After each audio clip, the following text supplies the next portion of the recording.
ಅಲ್ಲೆಲ್ಲೋ gas blast ಆಯಿತು, ಇಲ್ಲೆಲ್ಲೋ gas leakage ಆಗಿ ಡ್ಯಾಮೇಜಸ್ ಆಯಿತು ಅಂತ ಕೇಳಿರ್ತೀವಿ. ಆದರೆ ಇಂಡಿಯಾದಲ್ಲಿ ಹೆಚ್ಚಿನ ಜನರಿಗೆ ಗೊತ್ತಿಲ್ಲದ ವಿಷಯ ಅಂತಂದರೆ, ಈ ಥರ LPG ಗ್ಯಾಸ್ ಬ್ಲಾಸ್ಟ್ ಆದರೆ ನಿಮಗೆ ಸುಮಾರು 50 ಲಕ್ಷದಷ್ಟು ಕಾಂಪನ್ಸೇಷನ್ನ ಕ್ಲೇಮ್ ಮಾಡುವ ಅರ್ಹತೆ ಹೊಂದಿರ್ತೀರಾ.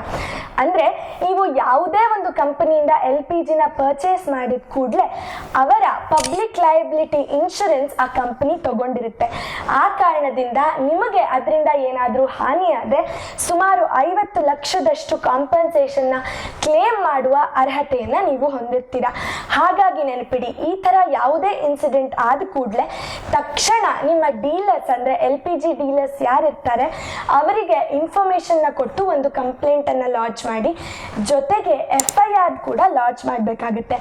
ಯಾಕಂದರೆ ಅಕಸ್ಮಾತ್ ಆ LPG ಡೀಲರ್ಸ್ ಕಡೆಯಿಂದ ಕೊಟ್ಟಂತಹ ಕಾಂಪನ್ಸೇಷನ್ ನಿಮಗೆ ಸಾಕಾಗಲಿಲ್ಲ ಅಂತಂದರೆ ಮುಂದೆ ಕೋರ್ಟಲ್ಲಿ ಹೋಗಿ ಫೈಟ್ ಮಾಡ್ತೀರಾ ಅಂದರೆ ಅಂಥ ಸಂದರ್ಭದಲ್ಲಿ FIR ಇದ್ದರೆ ಅದು ಕೂಡ ನಿಮಗೆ ಸಹಾಯಕ್ಕೆ ಬರುತ್ತೆ. ಈ ಥರ ಇನ್ಸ್ಟೆನ್ಸಸ್ ಎಲ್ಲೂ ಆಗೋದು ಬೇಡ, ಆದರೆ ಆದಾಗ ಈ ವಿಷಯವನ್ನು ನೆನಪಿಡಿ. ಹಾಗೆ ಇನ್ನಷ್ಟು ಇನ್ಫಾರ್ಮೇಟಿವ್ ವಿಡಿಯೋಸ್ಗೆ ನನ್ನನ್ನು ಫಾಲೋ ಮಾಡಿ.